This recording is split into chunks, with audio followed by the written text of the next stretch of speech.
last part faster. from the Navy, yeah, probably.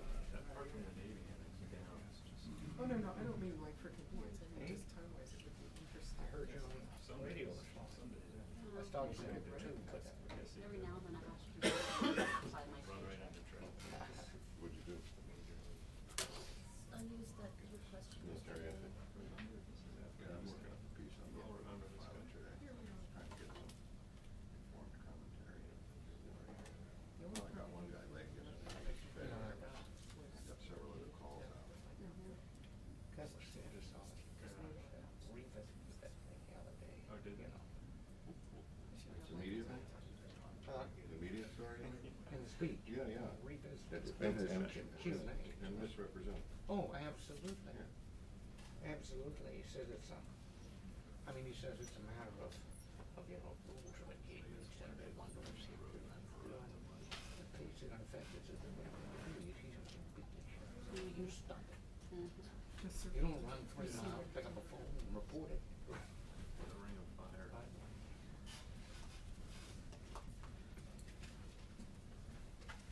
The point is, how clear, and how details on the rules. There's two seats in front They of grow up with something like that. bookends. Those rules will never say, you do not step in. Stop. Just compile Go it, report it. make it more efficient. It'll be That sounds like the Fox excuse to me. Miss Meyer, how nice to see you again. The wrong end of me. Well, no, Eikenberry seat. Right. 4 stars. Yeah. That's what General. I finally came home, you know? It's about friggin' time. What happened? Yeah. I don't, NBC seems to be upset that we're all over different seats, but, I'll file my complaint later. Ooh. but we figured it's casual at this, it's casual seating at this hour. Make sure this works. What was your question? Well, I mean, I guess. What are they saying? I didn't know that. They just started when I was walking. This Is was it the- going this into? That was the question I asked A45 Ryan stakeout? yesterday at the CAC. Yeah. Into the. Both sides, but she was Yeah, they. on the air this morning, and I was gonna see She her. soon after the second. Oh, there goes my career. It's your fault. I think so. Hit me for the next When I 20 was years. looking at Tell you what. watching Blackburn, I was talking about it was already Doug Roberts will be my editor. This is Mr. Doug, that's not a story, Robert.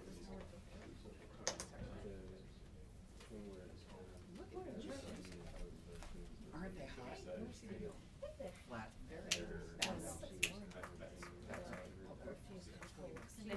Right, they had her, he read the letter, tape or whatever, and then she was there also, like, responding But I to, haven't got time. Really? because she done a story about, This is new? Or is this just an aggravation of what you had? No, I had the stress fracture on the other side, like knee stress no. fracture. Right, so I was like, and they, because somebody was saying, well, she was calling these women mothers, pregnant girls, mothers, and it was, so then she was responding.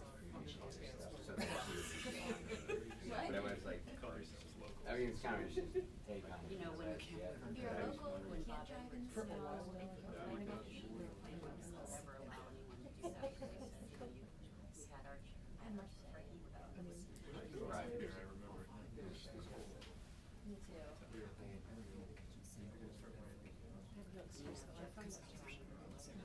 My blood. And I thought maybe it was like a feature. No, 9 days was. Yeah, that's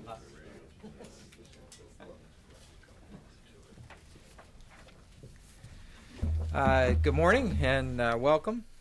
This morning, I think many of you know our briefer here, but it's Lieutenant General Karl Eikenberry. He's the Commanding General of the Combined Forces Command in Afghanistan. He's got extensive experience in Afghanistan, having been previously, he served as the U.S. Security Coordinator and Chief of Office of Military Cooperation in Kabul. He is here in Washington and has been kind enough to give us some of his time to give you a bit of an update, an operational update on where things are at in Afghanistan and to answer some of your questions. And so with that, let me just turn it right over to him. Thank you.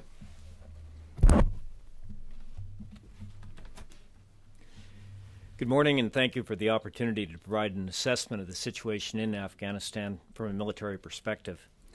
I'd like to briefly cover the contributions of our coalition forces to date and add as well a quick survey of the major challenges we will face in the coming year.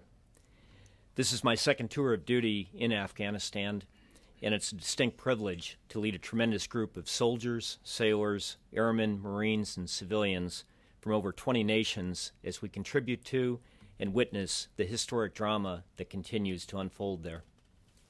My assessment of our progress to date should be viewed within the context of where we've been. And even though much of my description will be a snapshot of the current situation, I often say, watch Afghanistan the movie, to get a more accurate feel of just how far we've come. Shortly after September the 11th, 2001, President Bush directed a military response against the terrorists that attacked our country.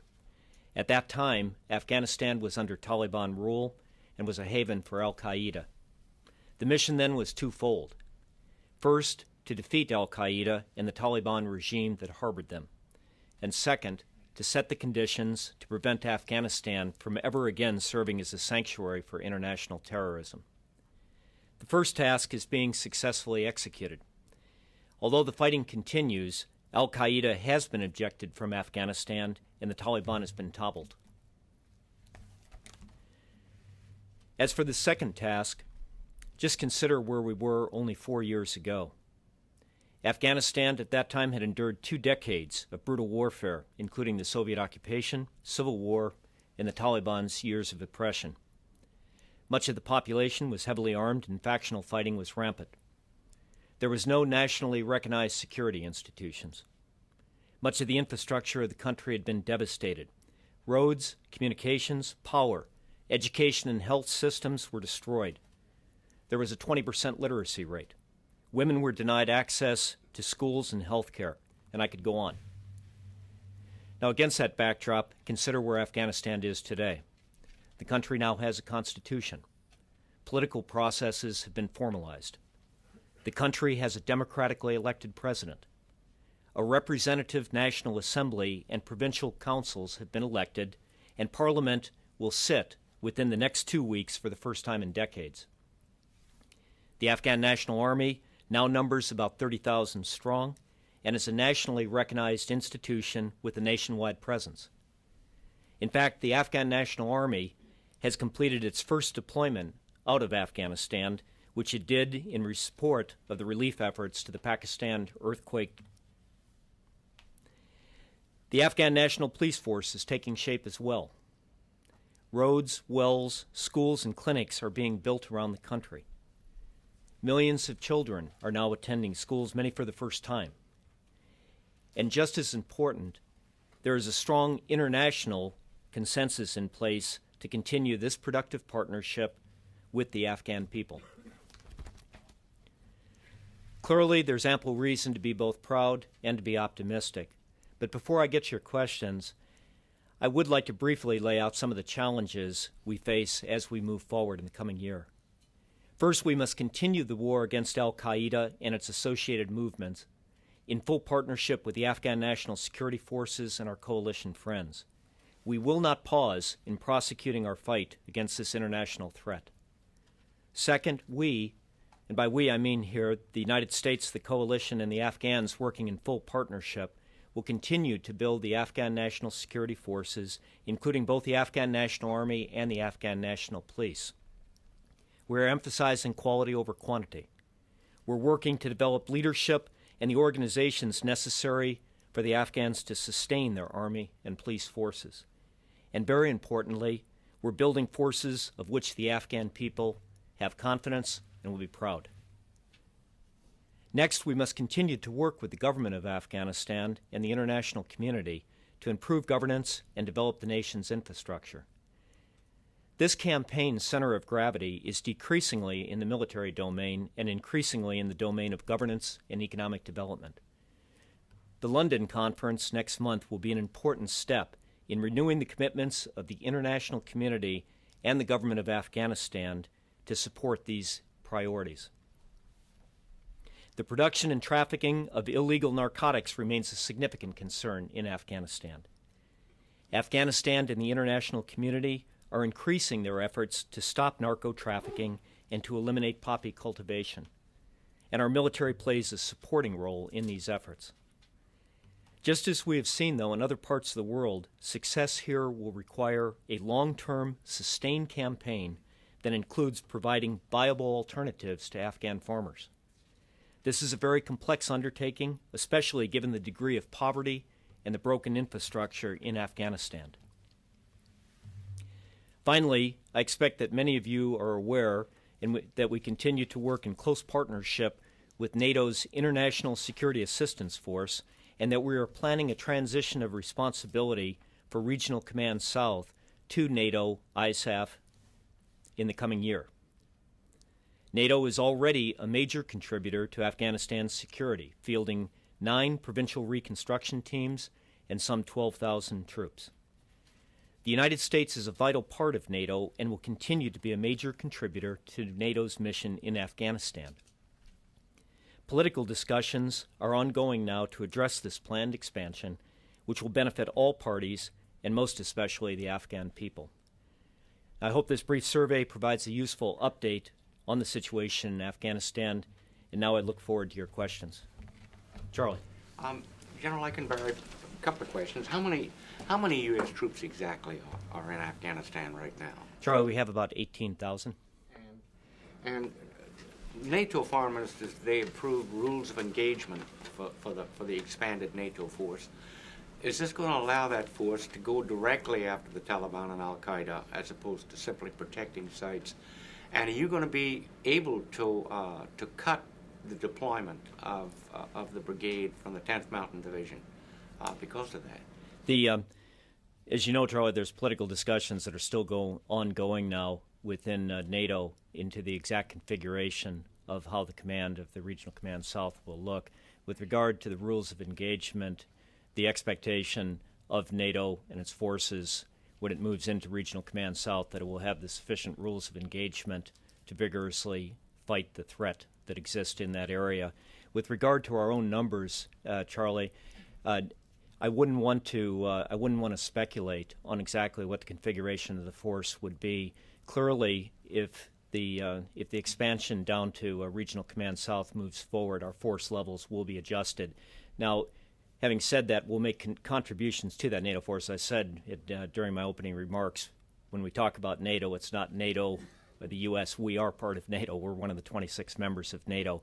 We'll be making a contribution to the forces in Regional Command South. For instance, Army Aviation Forces will certainly continue to have a provincial reconstruction team that exists in Zabul Province, and that will continue to be in place. But with regard to the exact numbers, with an expansion into Regional Command South, I wouldn't want to speculate, but clearly there'll be adjustments. Those particular decisions will be made by Secretary Rumsfeld and by the President. You mean clearly there will be adjustments? Are there likely to be adjustments downward? And do you have a contingency plan not to move the 10th Mountain Division Brigade in based on whatever happens? Charlie, if NATO does move down to the south, clearly I could expect with the adjustment of forces that there could be less U.S. presence in that region. General Eikenberry, following the Pakistan earthquake, a lot of people have wondered about Osama bin Laden. What is your professional judgment? Do you have any reason to believe he died in the earthquake? Are you still going on the working assumption and basis he is alive? What's your judgment on this? We have no reason to believe that in the earthquake that Osama bin Laden was killed by that. A couple of points about that, though, Barbara. It's an important question. It's an important question, I know, for the American people. The first thing I'd like to say is that I had the honor on Monday of being in New York City at the World Trade Center site and the memorial there, and I was able to present a flag that had been flown by our coalition command over our headquarters in Kabul and present it to the chief of police of the Port Authority of New York and New Jersey, Chief Trusillo.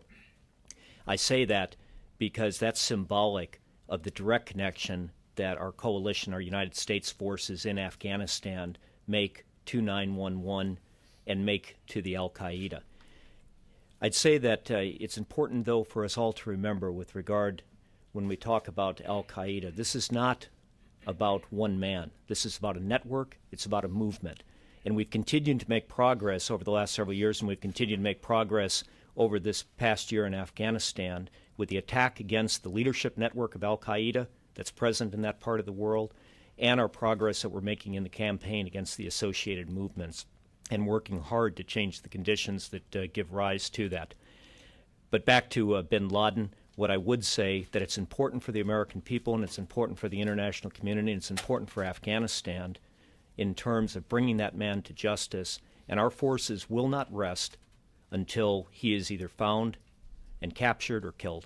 Now, can I just ask you, then, your working assumption, I take it, remains that he is alive today.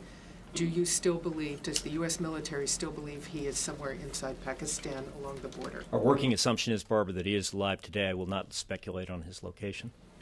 General, could you Please. talk a little bit about the supporting role played by U.S. forces in the narcotics problem? And also you mentioned the viable alternatives for the farmers in Afghanistan. Discuss that a little bit and the cost estimates of that. Yeah, the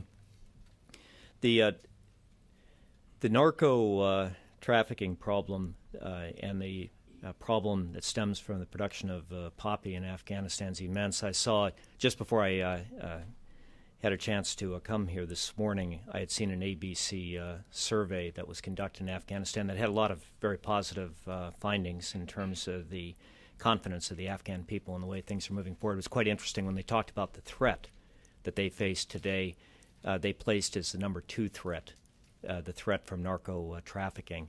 So it does represent a very significant threat to the future stability of Afghanistan and to their ability to stand up the institutions of governance and justice. Now, with regard to the campaign that's being waged by the international community and by the United States, as you've pointed out in your question, this is a complex campaign. There's a law enforcement dimension to it.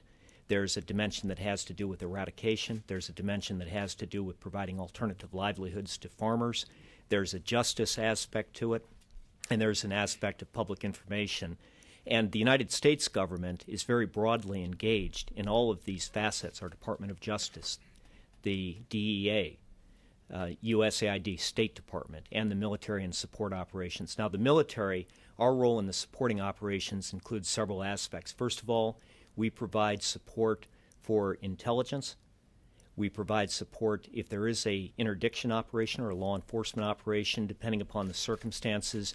We can provide what we call in extremis support. That would be casualty evacuation or medevac support, or we could provide close air support if it was required. Very importantly, though, when we talk about the other aspects outside of law enforcement with our military, you know that we have these provincial reconstruction teams. We have 12 of them throughout eastern and southern Afghanistan, and they play a very important role when we talk about the alternative livelihood programs with the outreach of the governors and the leaders of Afghanistan to try to offer alternatives to the farmers. Has anyone come up with a dollar figure on the alternatives? What that's going to cost countrywide? No, but we have that, and I think that after this, if we could, we'll try to get that to you. Okay? Please. Just sort of along those lines, is there any discussion or further discussion about spraying for eradication? And would the military play any role in that? No. No on both? Yes.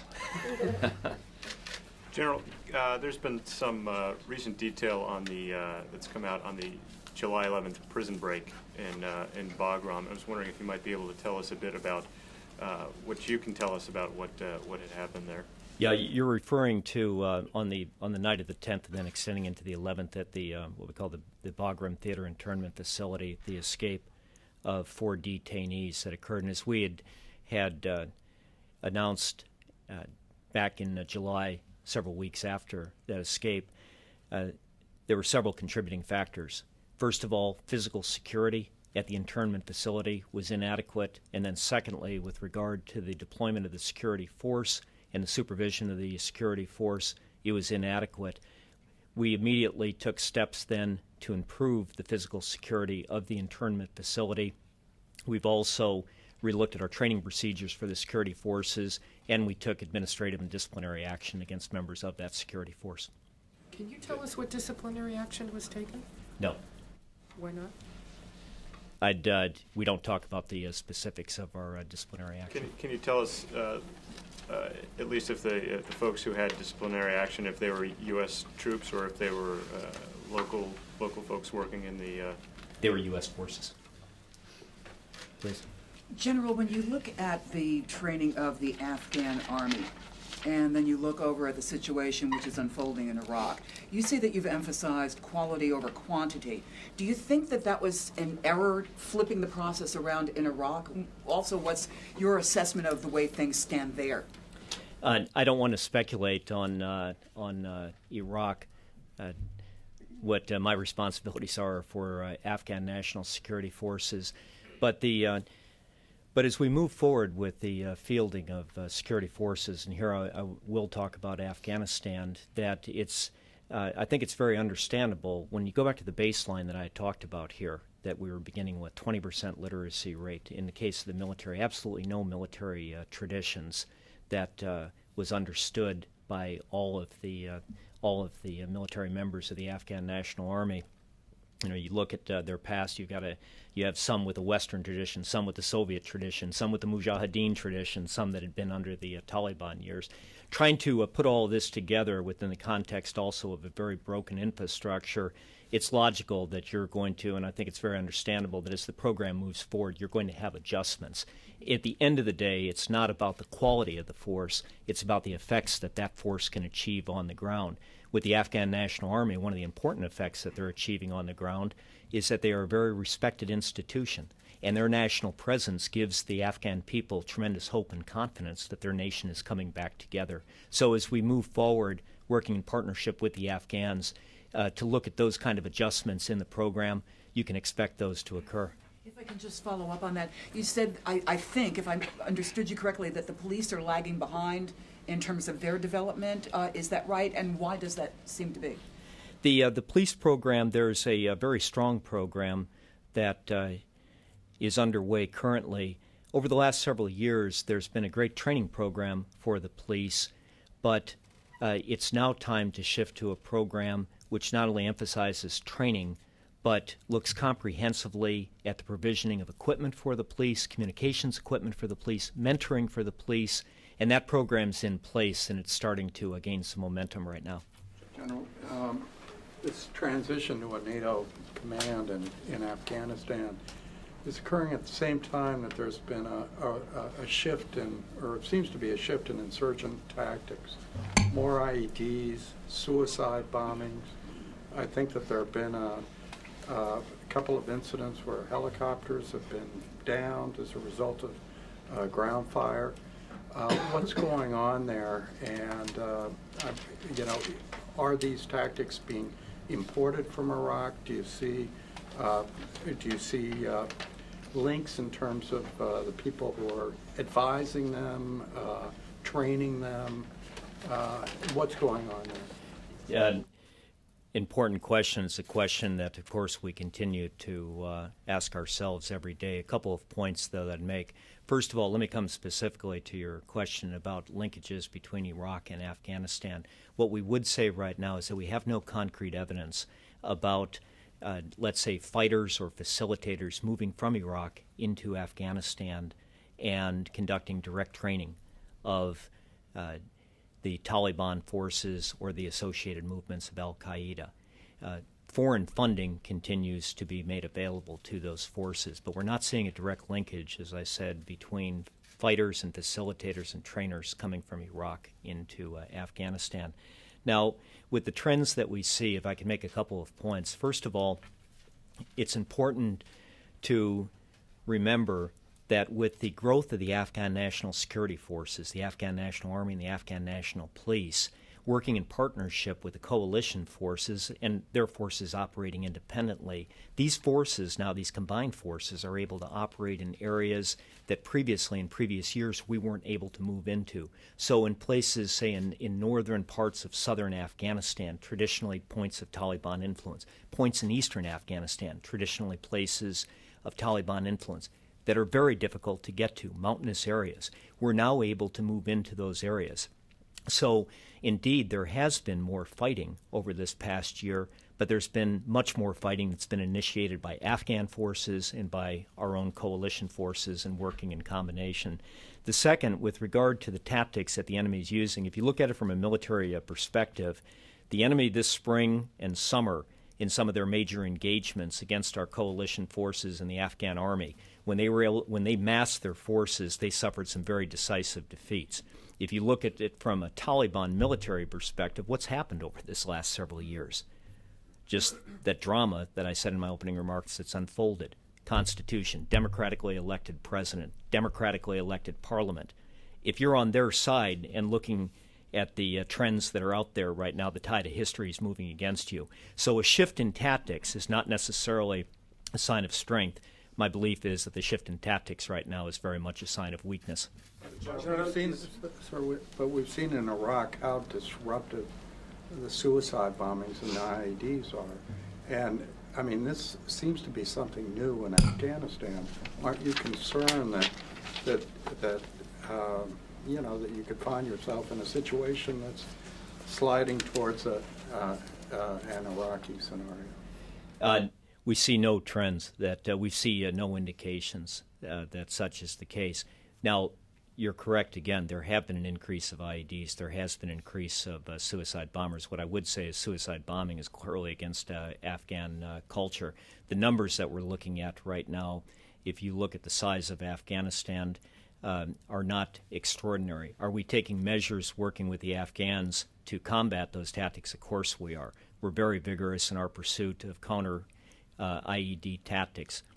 We're sharing our techniques and our training with the Afghan National Army and with our coalition partners. We're working hard on our intelligence to break these cells that are developing the IEDs, and we continue to take the fight to the enemy. But the broader trends that are out there with Afghanistan, when you look at the huge developments that are taking place, the big positive steps that we're witnessing there, our sense is that the Afghan people are winning. And again, I mentioned this ABC poll that I just read before I came out here. Very interesting poll to look at, because who's the most important person to answer the question of are we winning? It's the Afghan people. That poll's extraordinary in the degree of confidence the Afghan people have right now about the way things are going. General, you mentioned that poll, and in that it says 9 of 10 view Osama bin Laden unfavorably, as unpopular as they view the Taliban. In that environment, it seems ripe for tips about senior al-Qaeda, and particularly Osama bin Laden. Have there been an increase, or has there been an increase in tips? I would not I don't want to comment on intelligence here.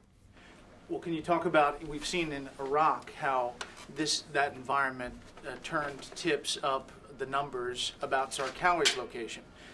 Can you just talk about whether the Afghan people are providing information?